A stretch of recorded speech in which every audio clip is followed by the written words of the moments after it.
Hello, this is TGC Requiem. I am here with a new deck tech and some new gameplay videos. Haven't recorded anything since August. Took a little bit of a break to try and focus on technical play before going to SCG Columbus in November. And after that, or actually pretty much the week of that, got really sick and turned out to be a bad case of pneumonia, and so I've just not felt well. Haven't really been able to talk without lots of coughing. Had some surgery, neither here nor there, but that's just why it's been so long. So hopefully we'll get some more videos coming up a little bit more frequently now. Excuse me. The video I'm doing today is for Modern Sultai Control. It's kind of like more of a mid-range deck, but it's one of the mid-range decks that's more geared towards the control side of things. The big addition that kind of makes this deck more playable, I've tried to play Sultai Control in the past, or Sultai mid-range control in the past, but we really didn't have good one-drop removal, no Lightning Bolt, no Path to Exile, and so having Fatal Push really kind of opened the door to basically making this deck viable. Now, that doesn't necessarily mean that it's like the greatest deck, but it makes it viable for sure. So Fatal Push is this 1 CMC black spell. Destroy target creature if it has converted mana cost 2 or less. Revolt. Revolt is if you had a permanent leave the battlefield this turn, you can then destroy that creature if it has a converted mana cost 4 or less instead. If you have a permanent you control. Oh yeah, so it says it in here. If you have a permanent you control that left the battlefield this turn. So without Revolt, Fatal Push kills something like 90% of the format. With Revolt, it kills like 98% of the format. And so it's just good enough. Now, the format will likely adjust some, although decks with 4 Fatal Push are not necessarily expected quite as heavily as it being added as a 2-of to like Grixis decks that are already running Lightning Bolt or Path decks. But again, so it's likely to push some of the format to more 3 creatures or creatures that are bigger than 4. 3 CMC and 5 CMC plus now are kind of a little bit better. Point being though is black is the removal color, and it has not had a legitimate 1-drop CMC spell. Prior to this, the best really 1 CMC removal best most consistent was Disfigure, which was good against small creatures, and you'd bring it out of sideboard against aggro decks. But now you have something that can handle it kind of all. The rest of the 1-drops in this deck are Thought Scour, just to kind of get stuff in the graveyard for Snapcaster Mage and to feed Tassigurs. It also helps make your Tarmogoyfs bigger. I'm not really worried about Tassigur eating stuff out of the graveyard for Tarmogoyf, because obviously Tarmogoyf is going to get graveyard. But the benefit from the graveyard of the opponent as well, since its power is equal to the number of cards in all graveyards. It also, Thought Scour helps with Grimflayer. Grimflayer is a 2/2 with trample, and when it does damage to the opponent, you get to look at the top 3 cards and put any of them in the graveyard that you want, and any of them on the top of the library in any order you want. But if you have 4 different card types in your own graveyard, then Grimflayer gets +2/+2, becomes a 4/4, puts it out of Lightning Bolt range, which is really good.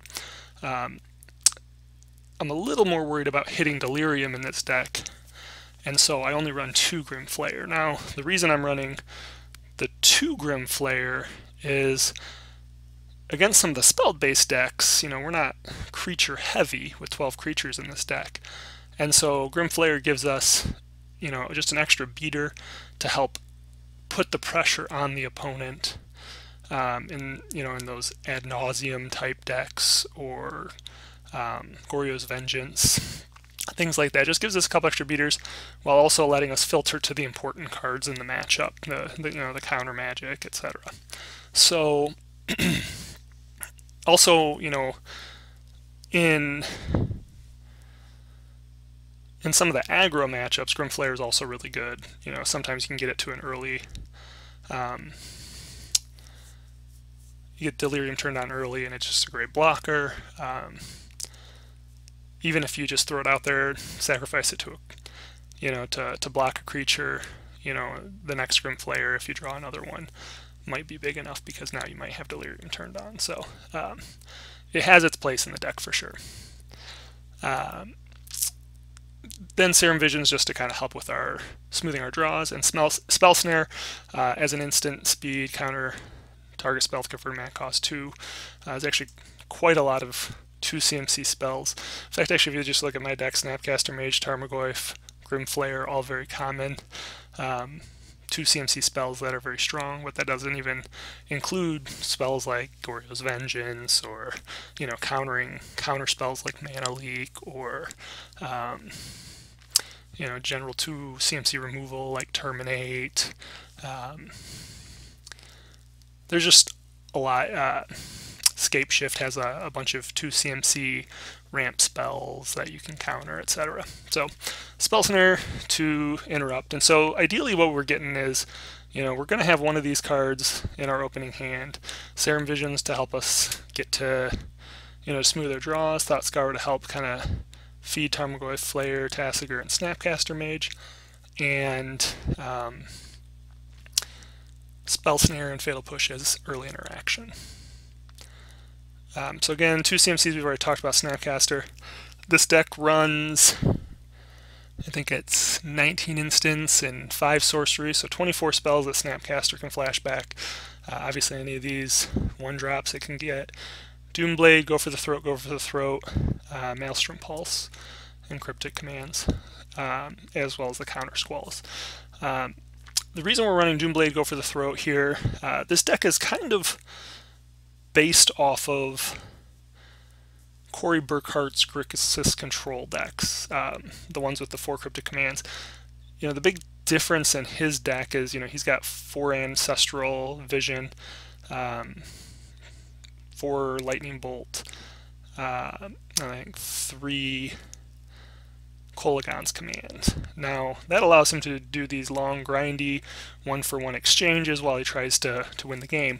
But we don't have that in Sultai, and so we're using powerful cards like Tarmogoyf and Grimflayer to try and close the game earlier. And so we're also focusing, because we can use these creatures to not have to remove our opponent's creatures necessarily 1-for-1. We can use these creatures to help against aggro matchups to buy us the time where we don't need an Ancestral Vision to refuel our hand, theoretically. That's the hope with the way that I've designed this. Similarly, Liliana the Last Hope, we have a creature here, or a Planeswalker here, where our hope with her is that, maybe we can use these creatures to protect her to an ultimate and end up having her become our win condition. So, that said, what I've done is kind of emulated, we don't have Lightning Bolts, but we have the Fatal Pushes to help us with, the really fast draws, trying to kill creatures. But I've also added, some more removal that is more geared to be able to handle Primeval Titans, or consistently kill a Thought-Knot Seer or Reality Smasher. The big creatures that Fatal Push can't get. We don't have access to red, we don't have access to Terminate, but we do still have some decent 2 CMC removal that hits the big creatures. I opted for 2 Go for the Throat over 1 Doomblade, because there are but Tasigur, Grimflayer, there are some big green or black creatures that show up, Kalitas, and I wanted to make sure I could hit the black creatures most of the time. Go for the Throat can't kill artifact creatures, but against Affinity, we can kind of swap the Go for the Throats out, bring in more Abrupt Decays. I think we need the Go for the Throats more than we need the Doomblade.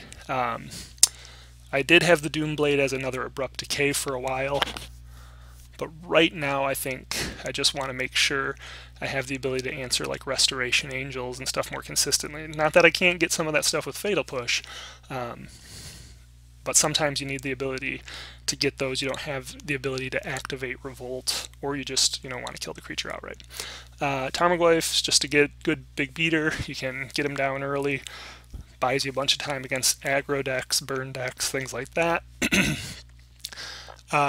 He doesn't get necessarily as big as quick as he might in a Jund deck, but he still usually gets big enough between you and your opponent with fetching into a Serum Visions or a Thought Scour, etc. So, Counter Squall allows us to counter non-creature spells. Its controller loses 2 life. This is just really good as, it counters Planeswalkers, enchantments, etc., everything. Obviously with Snapcaster we can counter back. It helps do a lot of the damage that allows us to race opponents, which is really interesting. We'll get to it in a minute with Cryptic Command, but because we don't have the burn that the Grixis Control deck has, or even if you think of this as a BG deck, we don't have lightning bolts to try and push that damage in. Either way, it's still, we're playing a little bit more of a control game. We're using our creatures to turn the corner, and Counter Squall can sometimes help us so that we only have to have a couple attacks to really finish our opponent out when the time comes. And in some matchups we might need to bring in Negate over the Counter Squalls because we're afraid of Blood Moon or land destruction. But in game 1 it's usually pretty great. I have the Miser's Abrupt Decay just as another spot removal, but also just kind of a catch-all. It's there more for like the Blood Moon, the random Blood Moon, than it is for the creature, similar to Maelstrom Pulse. Just kind of catch-alls, though the Maelstrom Pulse is more intended for tokens and Planeswalkers, things like that are bigger. Grimflayer, we've kind of already talked about him, just another beater that helps us in the spell-based matchups, also can buy us time in the aggro matchups. Can get quite big. Liliana the Last Hope. So I love Liliana of the Veil, and Liliana of the Veil just does not work well with counter magic, and as you've already seen, obviously we're running Spell Snares, Counter Squalls, we had Cryptic Commands that we'll talk about in a moment. Liliana of the Veil, making you throw away a card when you want to be holding up counter magic, is just not great. Liliana of the Last Hope, however, buys us a little more time against those aggro decks with her either removal or just, bringing the power down. She also has the ability to kind of feed the graveyard for Snapcaster Mage while also even potentially returning a Snapcaster, Tarmogoyf, Grimflayer, or Tasigur back to our hand. And her ultimate is just game-winning. And so with the, kind of the big blocking creatures we have, the removal suite we have, Liliana gives us an excellent way to close games out. Just a great win condition. We can protect her by throwing a creature down, maybe use some removal and some counter magic to buy time, to get the 4 upticks we need before we can ultimate her. And then you just flood the board with zombies and win the game. It's really hard for the opponent to handle that unless they are close enough to race you with either reach via direct damage, or maybe they have some way to, like a Maelstrom Pulse, to remove all your zombies to get the damage through on the ground, etc. So this is what Liliana is there for. So far I've found her to be excellent. I also put her in there part of the reason we put her in there was to help increase the number of ways we could get Grim Flayer's Delirium turned on. We have lands, instant sorceries, creatures, but if you look at the deck breakdown, there's only between creatures, instants, and lands, there's only 7 cards that increase the Delirium to 4, and that's part of why we only have 2 Grim Flayers. We don't get Delirium turned on right away. But by breaking those 7 cards down into a couple different types, it increases the combinations and likelihood that we can turn Delirium on. So, let's see here. So Tasigur, we'll talk about Tasigur real quick. Tasigur is just another good creature we can get down quick, similar to Tarmogoyf and sometimes Grim Flayer, where you Thought Scour, get a Tasigur down, and now you have a wall that tiny creatures can't run through. Also excellent in the mid to late game, where you can hold 4 mana up, especially once they know that you have Cryptic Command and they may not want to cast something into it. They don't do anything, and you can just start to feed your graveyard and get cards back. So it's part of your card recursion engine. Because we're running more creatures than, like Cory Burkhart's Grixis Control, we don't really need 3 of these. Plus, running 3 of them starts to make it more likely that it starts to impact your Tarmogoyf's or Grim Flayer ability. So, with our other win conditions with Tarmogoyf, Grim Flayer, and Liliana, 2 seems like the right number. And then Cryptic Command is just a phenomenal spell. When I first started playing with Fatal Push and Sultai, well, I've been playing Sultai, as long as I could. It's one of my, it is my favorite color combination. It just hasn't quite been there in Modern. But when I first started playing with it, using the more standard, Inquisition of Kozilek style mid-range builds, I kind of just as a joke to my buddies was like, wonder if I could fit 4 Cryptic Commands in this list, and try and use it to, tap my opponent down and kind of like fairy style, because I played some fairies, just tap your opponent down and erase them. I'm like, Tarmogoyf and Flayer can hit hard, and even Snapcaster for that matter. It's been really good. And so, basically when I say I styled this deck a lot after Cory Burkhart's, this is why the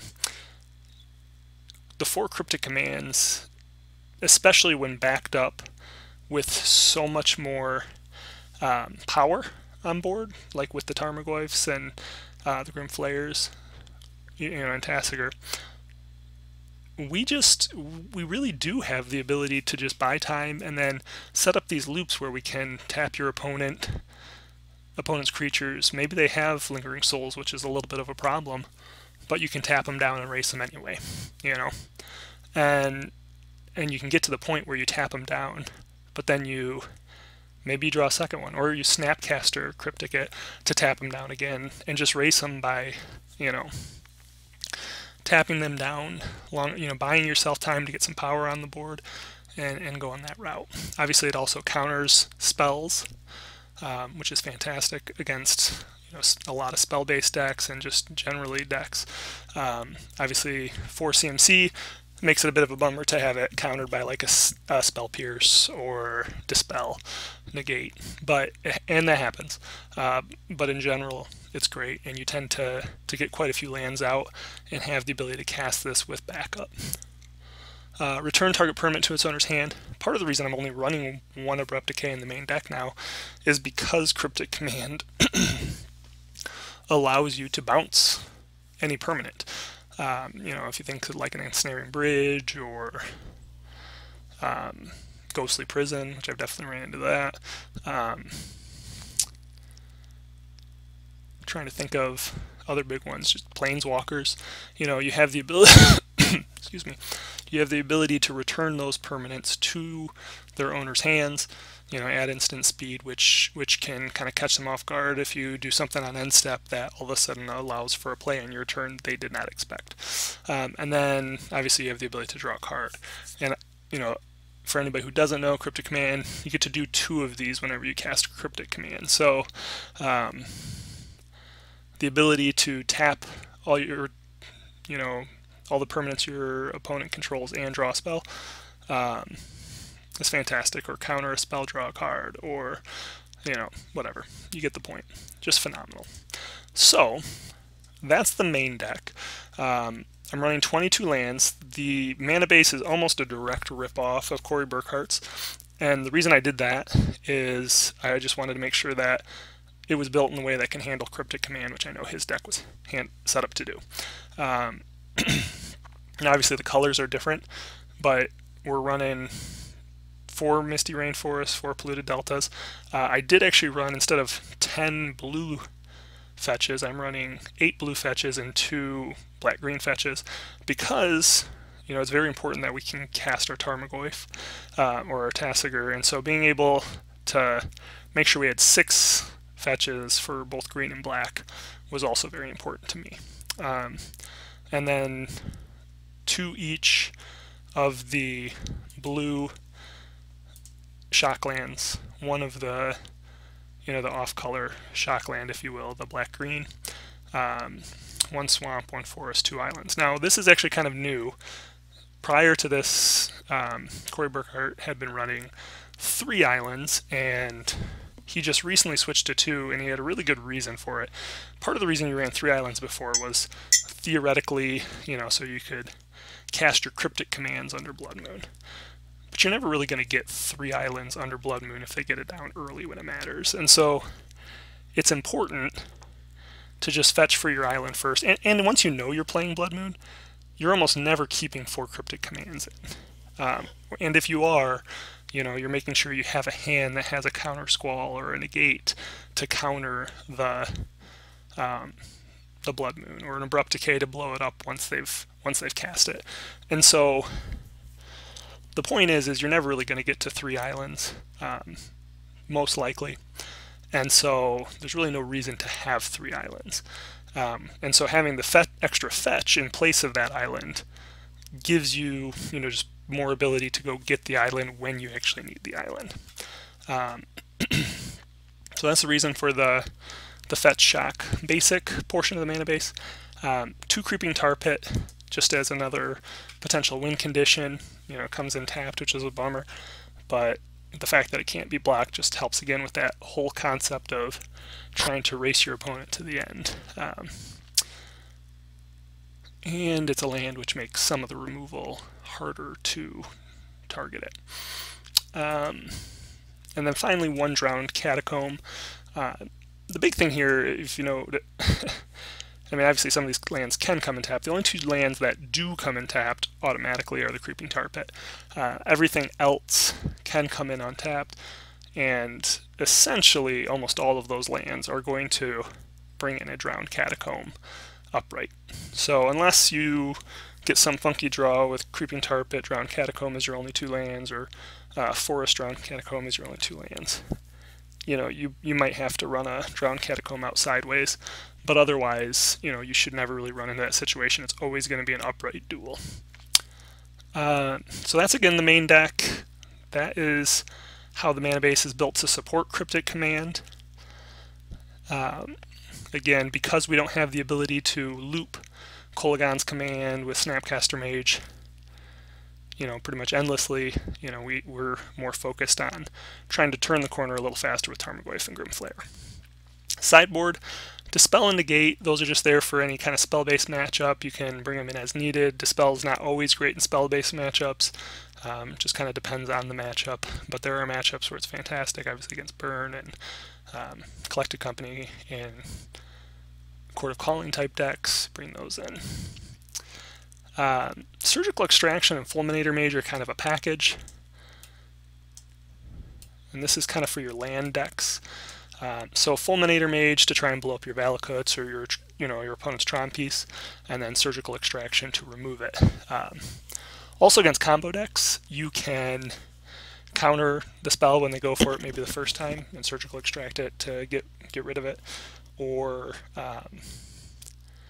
sometimes you can even try and get really aggressive, Thought Scour your opponent, hope to hit a combo piece, Surgically Extract it, and sometimes that'll just end the game. I mean, I had a game against a Dredge player where I think turn 1 I played a land sideways, Turn 1, they Faithless Looting or something, and or maybe they did the Insolent Neonate where they discard, draw a card, and so they discarded and then dredged, and they had a Bloodghast and a Prized Amalgam in the graveyard, and so I was able to Surgical Extract one, and then on my turn 2, Snapcaster Surgical Extract the other, and it was basically just game over. So that's the point of Surgical Extraction. Fulminator Mage also is good against, while it's also good against trying to get the Valakut and Tron, lockout sort of going on. Fulminator Mage is also good, obviously, against like any man land. So Flame Tendrils. All creatures get -2/-2 until end of turn. If a creature would die this turn, exile it instead. This is good for Affinity, kind of the Malira decks, where you don't want them to go to the graveyard. Goblins, things like that. Night of Souls Betrayal, similar against like goblins and some of those decks. Not necessarily always the greatest, but can just kind of stop some of their creatures from ever hitting the battlefield in the first place. In fact, it's great against token decks. Damnation is kind of just, again, for those decks that go big, go wide, and you just sometimes need a way to just clean the board up. Abrupt Decays, again, I have those, so if I need to bring them in to answer more permanents, so like enchantments or artifacts, things like that, that are not necessarily creatures, or, the removal I have just doesn't line up well, go for the throat, obviously, against Affinity. I'm going to pull that and bring in the Abrupt Decays. And then finally, Pulse of Marasa. Return target creature or land card from your graveyard to its owner's hand. You gain 6 life. I'm not sure about this. I haven't actually played with Pulse of Marasa yet. Pulse of Marasa was a Kalidas Trader of Get prior to this, but I don't know that I really need Kalidas. It's possible, and I may bring him back. I want to try Pulse out, though. The life gain I found in the go wide matchups, he's too late in those racing matchups. By the time he comes down, they either have the reach, or I've already stabilized to a point where his life gain doesn't matter because of an early Tarmogoyf, for example. Obviously, he's still really good against a deck like Dredge, but that's fallen off. He probably would be pretty good against a deck like Abzan Company, so it's possible, again, we need to bring him back for that. But in the meantime, what I thought was, I need instant speed life gain, and I really liked the ability to return a target creature or land from my graveyard to my hand. And obviously, you can gain the life by returning a creature or land to your opponent as well. But